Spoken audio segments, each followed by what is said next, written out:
নতুন দলে এসে যেন গোল অ্যাসিস্টই থামাতে পারছেন না অ্যান্টনি। লা লিগা হোক বা ইউরোপা লিগ, অ্যান্টনি ম্যাজিক যেন চলছেই। সর্বশেষ ম্যাচেও রিয়াল বেটিসের হয়ে আদায় করলেন গোল। তার গোলে ফ্লোরেন্তিনোকে 2-1 গোলে হারিয়ে ইউরোপা লিগের ফাইনালের কাছাকাছি গেছে রিয়াল বেটিস। অ্যান্টনির এমন পারফরমেন্স নিয়ে বিস্তারিত থাকছে প্রতিবেদনে। ম্যানচেস্টার ইউনাইটেডে পারফর্ম করতে পারছিলেন না, সেখানে 97 ম্যাচে মাত্র 19 গোল অ্যাসিস্ট আছে তার পা থেকে। অথচ এবার লোনে এসে তার বিপরীত চিত্র। ইউনাইটেডের 5 ভাগের 1 ভাগ ম্যাচ খেলে এর মাঝে অর্ধেকের বেশি গোল অ্যাসিস্ট তুলে নিয়েছেন অ্যান্টনি। এছাড়া তার মূল দল ম্যানচেস্টার ইউনাইটেড যখন খেলছে ইউরোপা লিগ, সেখানে তাই ইউরোপিয়ান কম্পিটিশনে নিজেকে পিছিয়ে রাখতে চাননি, তাই দলকে নিয়ে কনফারেন্স লিগের ফাইনালে 1 পা দিয়ে রাখলেন অ্যান্টনি।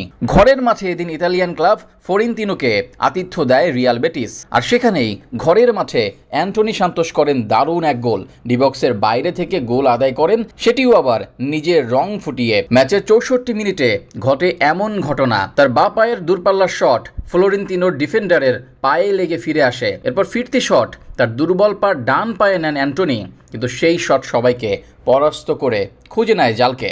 গোল ছাড়াও এদিন 90 ভাগ হারে 36 পাস দেন অ্যান্টনি, 3টি ক্লিয়ারেন্স, 2টি ব্লক ও 4 বার পাস দেন ফাইনাল থার্ডে। 100 ভাগ হারে করেন সফল ড্রিবলিং। মাঠে অ্যান্টনির ইম্প্যাক্ট সবসময় বিদ্যমান ছিল।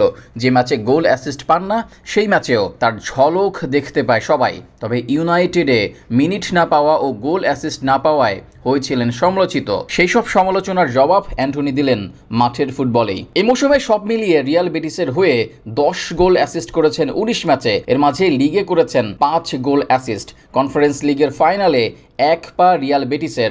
পরের ম্যাচে অ্যাওয়েতে ড্র করলেই ফাইনালে যাবে স্প্যানিশ দলটি। এই মৌসুমে অ্যান্টনির গড় রেটিং 7.6, অর্থাৎ বেটিসের হয়ে কতটা ইম্প্যাক্টফুল তার পারফরমেন্স তাই অনুমেয়। অ্যান্টনি আর রিয়াল বেটিস হয়ে গেছে একে অপরের জন্য আশীর্বাদ স্বরূপ।